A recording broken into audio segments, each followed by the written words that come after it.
Pemirsa, PT Garuda Indonesia Persero Tbk kembali membukukan pertumbuhan pendapatan usaha positif di kuartal 1 2023, naik 72% menjadi 602,99 juta dolar Amerika Serikat.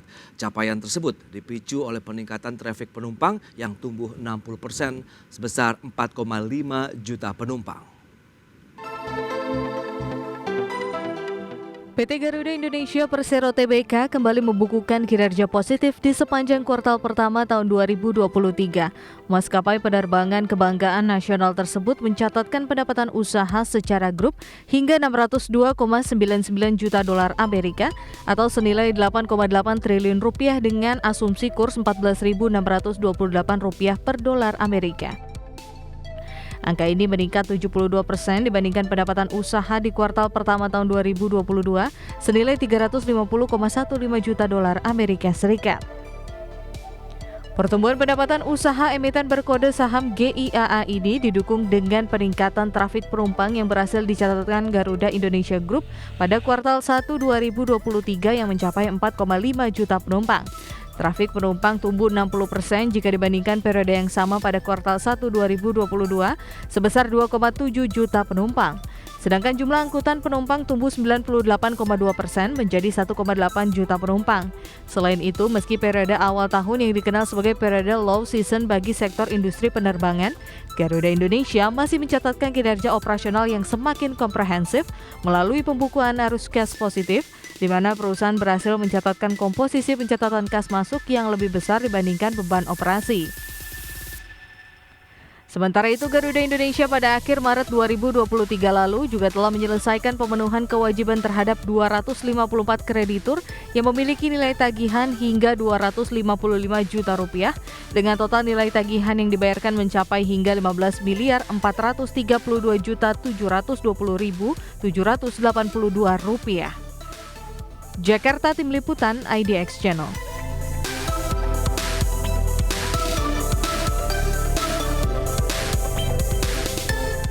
Pemirsa, untuk membahas tema kita hari ini, trafik penumpang pacu pertumbuhan kinerja Garuda Indonesia, sudah tersambung melalui Zoom bersama dengan Bapak Irfan Setiaputra, Direktur Utama PT Garuda Indonesia Persero Tbk. Halo, selamat pagi Pak Irfan. Ya, halo. Ya, sepertinya masih di mute Pak Irfan.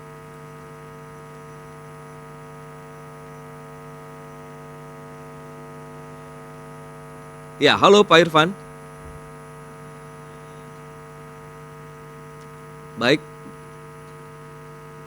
Baik pemirsa, nampaknya kami tengah mengalami gangguan komunikasi melalui Zoom bersama dengan Bapak Irfan Setiaputra, Direktur Utama PT Garuda Indonesia Persero Tbk.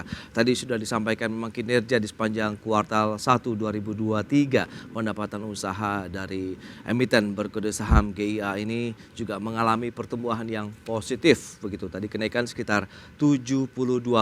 Kita kan masih mencoba untuk menghubungi kembali Bapak Irfan Setiaputra. Dan sebelum kita berbincang bersama dengan Bapak Irfan Setiaputra, Direktur Utama PT Garuda Indonesia Persero Tbk, berikut ini kami sampaikan terlebih dahulu sejumlah data untuk Anda. Ya, yang pertama kita akan lihat dari kinerja PT Garuda Indonesia pada kuartal pertama tahun ini. Bagaimana dari sisi trafik penumpang, tadi sudah disampaikan itu kenaikannya sekitar 60% menjadi 4,5 juta penumpang. Adapun untuk angkutan penumpangnya juga mengalami kenaikan 98,2% menjadi 1,8 juta penumpang. Adapun kinerja lainnya adalah penerbangan berjadwal yang tumbuh 87% menjadi 506,8 juta dolar Amerika, kemudian pendapatan lain 83,35 juta dolar Amerika atau naik sekitar 50%, dan EBITDA-nya tumbuh 92% menjadi 71 juta dolar Amerika. Selanjutnya, angkutan penumpang Garuda Indonesia di kuartal pertama tahun 2023 ini untuk penerbangan internasional mencapai 363.000 penumpang. Peningkatannya ini cukup masif menjadi 438% pemirsa. Kemudian penerbangan domestik juga mengalami lonjakan hingga 72% menjadi 1,4 juta penumpang pada kuartal 1 tahun 2023.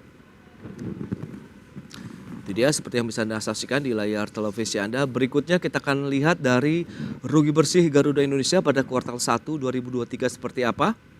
Kalau kita bandingkan dengan kuartal 1 tahun 2022 yang tercatat 224,14 juta dolar Amerika atau setara 3,3 triliun, namun pada kuartal 1 tahun 2023 ini rugi bersihnya berkurang cukup dalam 50,91% menjadi 1,62 triliun rupiah atau 110,03 juta dolar Amerika. Baik, kita akan lanjutkan kembali perbincangan bersama dengan Bapak Irfan Setia Putra, Direktur Utama PT Garuda Indonesia Persero Tbk. Halo Pak Irfan. Ya, selamat pagi. Mohon maaf tadi terputus ya. Baik Pak Irfan, terima kasih atas waktunya. Salam sehat juga ini Pak Irfan. Siap. Baik, sesehat kinerja Garuda Indonesia nampaknya kalau kita cermati sejak homologasi tahun 2022 lalu nih. Bagaimana update terakhir Pak Irfan yang bisa disampaikan kepada pemirsa IDX Channel ini? Silakan. Ya, jadi seperti tadi juga di infografis loud and clear, walaupun saya mau komentar sedikit ya, itu rugi bersih kita membaik. Oke. Jadi seperti negatif menurun itu berarti membaik. Betul. Ya. Tetapi ini memang lebih disebabkan oleh penerapan PSAK 73. Jadi tadi juga mungkin nanti banyak pemirsa yang mungkin nggak terlalu familiar. Ini kita punya EBITDA membaik. Yes. Tapi kok masih banyak gitu, karena memang pelakuan akuntansi di mana pembukuan transaksi sewa itu harus kita masukkan ke beban operasi dan ke depannya. Yang kedua, secara beban usaha memang kita meningkat, tetapi ini sebuah konsekuensi logis dari eksekusi homologasi di mana kita melakukan upaya-upaya restorasi pesawat dengan sangat masif. Yang kita harap bisa terus berlangsung menjelang akhir tahun ini.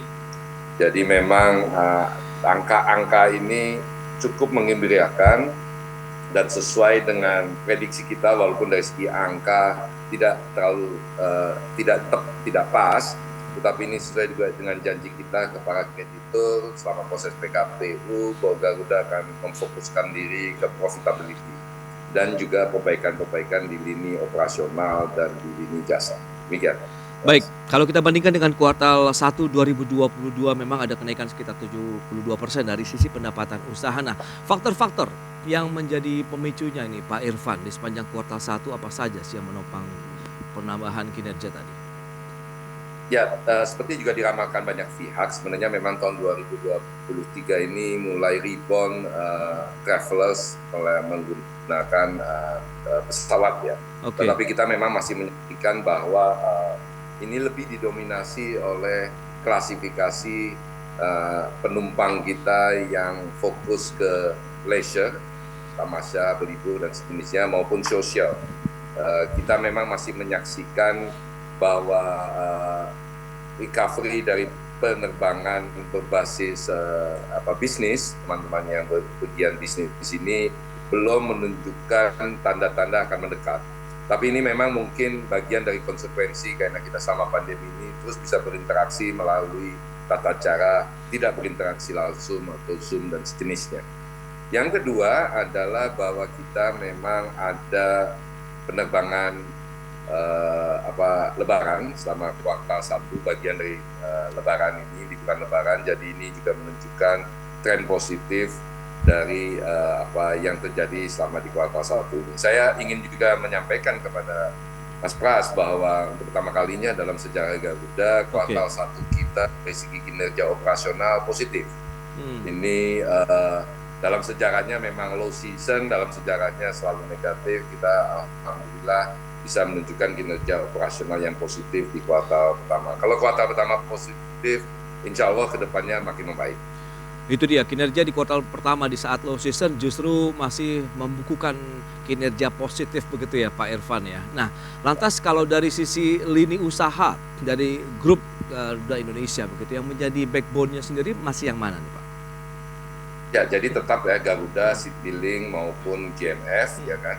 Jadi secara konsol memang ini masih masih dikuasai oleh 3 perusahaan dan memang kita terus-menerus fokus untuk terus melakukan upaya-upaya perbaikan di semua lini usaha kita sedemikian rupa sehingga bisa memberikan kontribusi positif apalagi setelah homologasi ya. Jadi ini yang kita lakukan dan ini akan terus kita lakukan dan saya bersama teman-teman direksi maupun komisaris juga percaya bahwa kita on the right track saat ini. Oke, nah kalau traffic penumpang yang menjadi penopang pendapatan usaha ini, pengamatan dari manajemen sendiri bagaimana? Apakah memang sudah sesuai dengan prediksi awal begitu, mengingat tadi sudah ada tidak lagi pembatasan PPKM, kemudian pandemi yang sudah jauh mereda begitu Pak Irfan? Pretty much kalau istilah yang paling enak katakan, pretty much align dengan kita punya prediksi. Jadi domestik ini memang 2023 diestimasi oleh banyak analis termasuk kami sendiri akan sudah recover, ya kan. Sementara penerbangan internasional ini baru akan recover, harapannya adalah 2024. Nah kami sendiri Garuda ini memang terus memonitor tipe penumpang kita dan segala macam. Memang sudah recover, tetapi memang balance-nya yang agak berbeda dengan kondisi sebelum pandemi, yaitu porsi travelers bisnis ini belum pada level yang kita harapkan, dan mungkin ke depan kita akan lebih banyak menyaksikan travelers ini untuk kegiatan sosial maupun kegiatan tamasya dibandingkan bisnis. Jadi ini sebuah situasi yang inevitable, tak bisa terhindarkan, dan tentu saja kita juga terus-menerus mendorong aktivitas-aktivitas seperti MICE, kemudian support banyak event yang ada di Republik ini ke depannya, seperti kemarin KTT, G2, terus kemudian G20, ASEAN dan segala macam, dan juga banyak event-event. Banyak yang sudah bisik-bisik sama saya, mungkin banyak penerbangan harus kita lakukan ke Jakarta karena Coldplay mau main di Jakarta. Wow, itu dia yang menjadi salah satu momen juga begitu. Nah, yang menarik, tadi data sudah disampaikan juga ini Pak Irfan. Angkutan penumpang khususnya di kuartal 1 dari penerbangan internasional ini ratusan persen kenaikannya, 438% menjadi 363 ribuan penumpang. Ini bisa dijelaskan begitu Pak Irfan. Apakah memang banyak sekali peminat, dalam artian mungkin calon penumpang yang dari luar negeri yang berkunjung ke Indonesia? Ya, jadi ini balance ya. Jadi saya tidak mau menafikan bahwa mayoritas dari 363 ini adalah penerbangan ke Jeddah dan Madinah. Kayak umroh ini memang menakjubkan ya, setelah bertahun-tahun menunggu tidak ke Tanah Suci, nampaknya sekarang banyak orang berlomba-lomba ke Tanah Suci. Penerbangan kita hampir boleh dikatakan penuh terus. Yang kedua adalah memang kami juga menyaksikan bahwa tahun 2023 ini banyak dari teman-teman kita ini lebih rileks untuk kemudian memberanikan diri melakukan penerbangan ke luar negeri. Kami terus terang memang terus-menerus mengkampanyekan dan menginformasikan bahwa Garuda ini terbang ke luar negeri ini, dan dari luar negeri itu kita punya value proposition kepada penumpang adalah fly direct. Fly direct itu dari Jakarta, fly direct itu Jakarta atau Bali. Dan memang ada banyak penerbangan yang kita restore ke Bali daripada ke Jakarta. Kenapa? Karena memang setelah pandemi ini lewat, penerbangan berbasis transit ini mulai di-consider untuk dihindari. Saya tidak katakan dihindari ya, tapi mulai di-consider untuk dihindari, sehingga pilihan misalkan penerbangan kami ke Sydney, ke Melbourne, ke Tokyo, ke Seoul ini maupun ke Amsterdam ini jadi pilihan yang cukup menarik buat banyak penumpang, walaupun kadang-kadang dianggap lebih mahal daripada penerbangan berbasis transit di satu kota tertentu.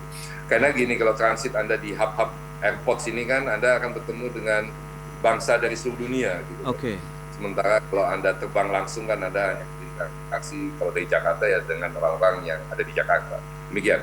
Dan ini balance juga in and out ya. Jadi memang beberapa rute ini lebih didominasi oleh orang Indonesia, tapi saya cukup gembira untuk menyaksikan bahwa penerbangan dari Australia maupun dari Belanda itu mulai digemari oleh bangsa asing. Baik, dan menarik Anda katakan tadi Coldplay ini yang memang sudah menjadi isu nasional saat ini Pak Irfan. Dan ini seberapa kuat juga bisa menopang kinerja Garuda Indonesia, di samping kita tahu ada momen nanti adalah Idul Adha, begitu ada Lebaran Haji juga. Berarti kan ini bisa dimanfaat dengan optimal tentunya bagi Garuda Indonesia. Pak Irfan, ini menarik setelah kinerja di kuartal 1 2023 ini terbukti masih mumpuni dengan beragam aksi ataupun juga strategi yang sudah diterapkan manajemen begitu dalam menghadapi tahun 2023 ke depan. Ada momentum setelah Lebaran tadi terbukti juga bisa mengangkat kinerja Garuda Indonesia. Bagaimana dengan Lebaran Idul Adha begitu, dalam artian nanti ada ibadah haji, pasti akan banyak juga warga kemudian masyarakat Indonesia yang pergi haji ke tanah suci ini, Pak Irfan. Ya, jelas ya suara saya. Jelas, Pak. Oke. Jadi gini, kita sekarang ini ada dua hal yang kita terus-menerus fokuskan ya. Jadi yang pertama adalah secara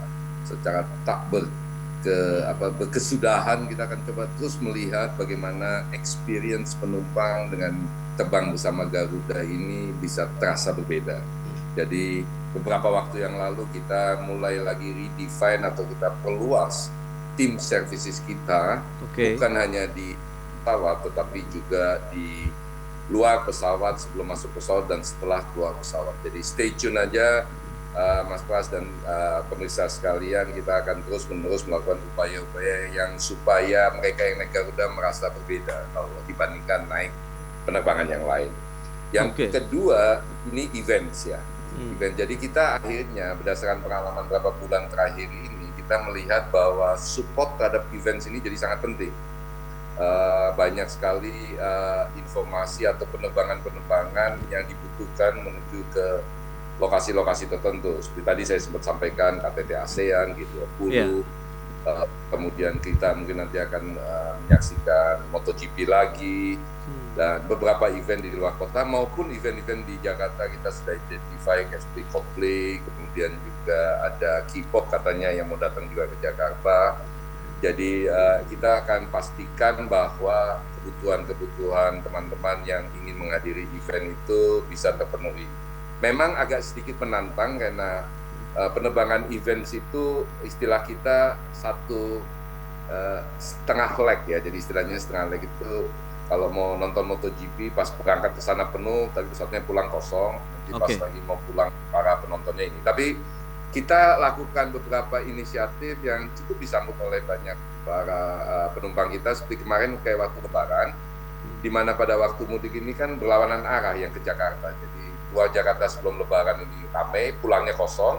Nanti setelah Lebaran itu kebalikannya. Jadi kita kayak seperti kemarin pada waktu Lebaran, dan juga kita mengantisipasi bahwa terjadi pergerakan perubahan behavior dari orang menikmati Lebaran, yaitu berlibur maupun berkumpul bersama keluarga. Kita tawarkan untuk Lebaran ke Jakarta, dan ini disambut hampir 8.000 penumpang ya selama masa Lebaran kemarin. Jadi nanti kalau ada event yang model setengah gitu kayak seperti kelompok MotoGP, mungkin kita akan kasih promo khusus buat mereka yang dari Lombok menuju Jakarta gitu kan. Gitu supaya semua pihak ini bisa terpenuhi. Demikian juga yang nanti pas Coldplay tentu saja kita akan isi kebalikannya. Nah, khusus di kuartal kedua ini kita akan mendukung inisiatif haji. Jadi sudah diputuskan oleh pemerintah bahwa Garuda ini akan membawa sekitar 104.000 jamaah haji ke Tanah Suci yang akan dimulai insya Allah tanggal 24 Mei minggu depan, ya kan? Sudah akan mulai haji, dan ini memang kesepakatan pemerintah Arab Saudi dan Indonesia. Pemerintah Arab Saudi ini memang meminta bahwa setengah dari jamaah itu harus terbang dengan maskapainya mereka. Jadi total dari 200 ribuan itu setengah kita support, dan ini khusus Garuda ini akan terbang dari beberapa embakasi, yaitu dari Aceh, Medan, Padang, Jakarta, Solo, Balikpapan, Banjarmasin, Makassar, dan Lombok. Embakasi-embakasi lain yang tidak tercantum itu akan dilayani oleh Saudi Airlines. Kalau Jakarta memang kita layani berdua, Saudi dan Garuda.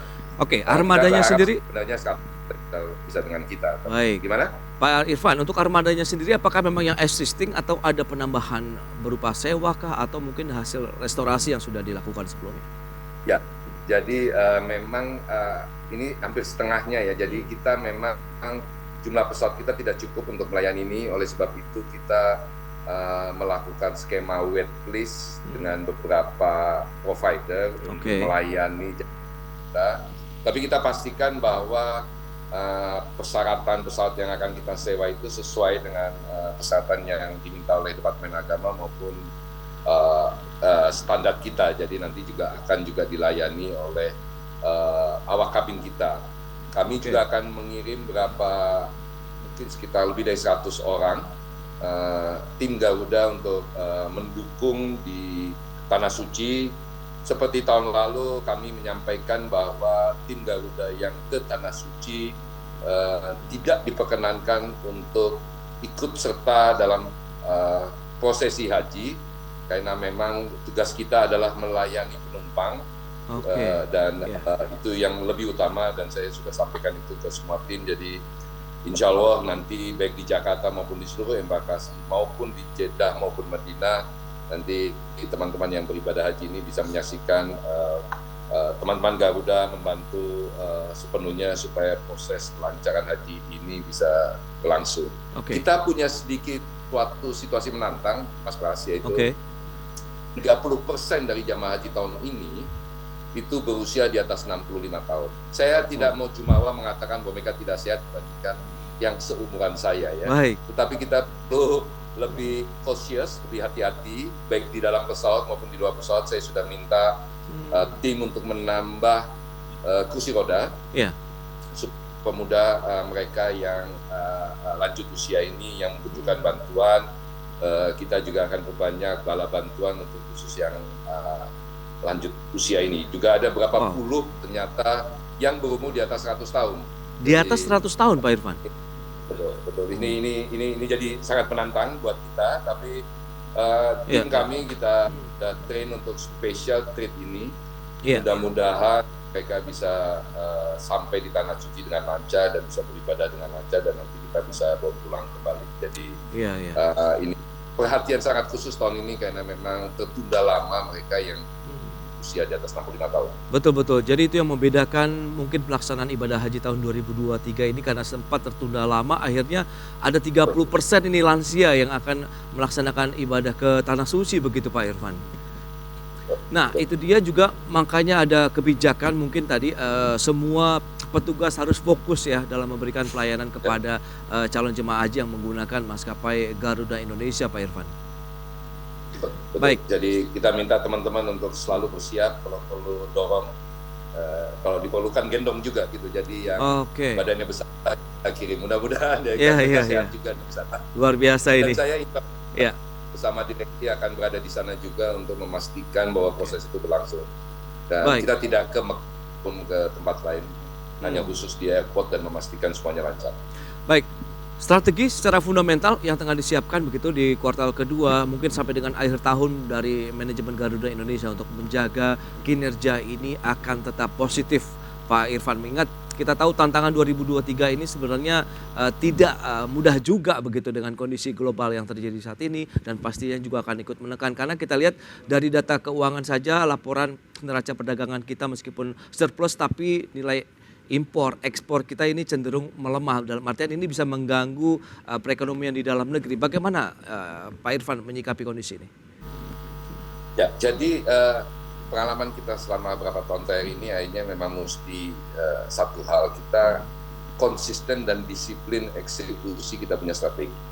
Jadi strategi tentu saja kita terus-menerus perbanyak pesawat kita, mempercepat proses restorasi sehingga kita bisa memberikan alternatif penerbangan lebih banyak kepada teman-teman sekalian. Yang kedua, memastikan bahwa safety tetap nomor satu, no excuse. Safety nomor satu. Jadi memang di beberapa kejadian kita memang akhirnya harus minta maaf ke para penumpang bahwa ada delay karena soal safety ini no compromise. Jadi kita punya list no-go item di Garuda ini, hanya di Garuda mungkin, di mana di route itu tidak boleh memaksa pilot untuk menerbangkan pesawat, gitu kan.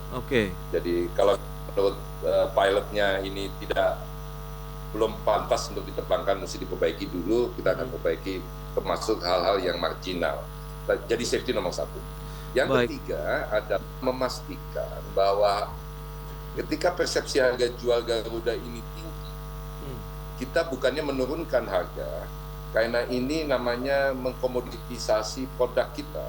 kita ingin memastikan bahwa mereka yang memilih Garuda dan membeli tiket lebih mahal, walaupun itu persepsi ya, Oke. itu merasa bahwa memang pantas dia membayar harga tiket itu, baik itu dari segi apapun gitu. Ini yang kita terus menerus perbaiki, ini yang saya pribadi bersama direksi membuka kuping dan mata untuk menerima feedback sepahit apapun. Oke. Ya kan, karena itulah bagian dari upaya kita memperbaiki. Yang cukup viral beberapa waktu terakhir ini adalah soal bagasi gitu kan. Iya. Jadi kalau Mas Pras sempat misalkan pergi dari luar kota terus mendarat di Jakarta, pastikan aja ada bagasi, Anda akan lihat kita perlakukan bagasi penumpang sedikit berbeda gitu. Jadi kita ada bangkalan sedikit, ada orang yang kita minta nunggu supaya pas koper keluar dari conveyor belt itu kan suka loncat kenceng gitu kan. Iya. Dan itu ada besi pada waktu keluarnya mentok, ya kita siapkan bantalan lah supaya koper itu tidak berinteraksi dengan bahan yang keras dan gitu ya. mungkin koper itu sakit. Baik, Apalagi itu dia. banyak koper yang harganya kan mahal-mahal sekarang, Mas Pras. Jadi kita mesti jaga dengan hati-hati. Baik, itu dia beragam Jadi itu. strategi ya yang sudah disiapkan begitu, dan tentunya semakin optimis dalam menatap kuartal-kuartal berikutnya dengan momen-momen tadi yang siap menopang kinerja Garuda Indonesia ke depan. Pak Irfan, terima kasih banyak ini atas waktu dan sharing yang sudah disampaikan kepada pemirsa IDX Channel. Selamat melanjutkan aktivitas Anda kembali. Salam sehat, Pak Irfan. Terima kasih, Mas Ya. Pras.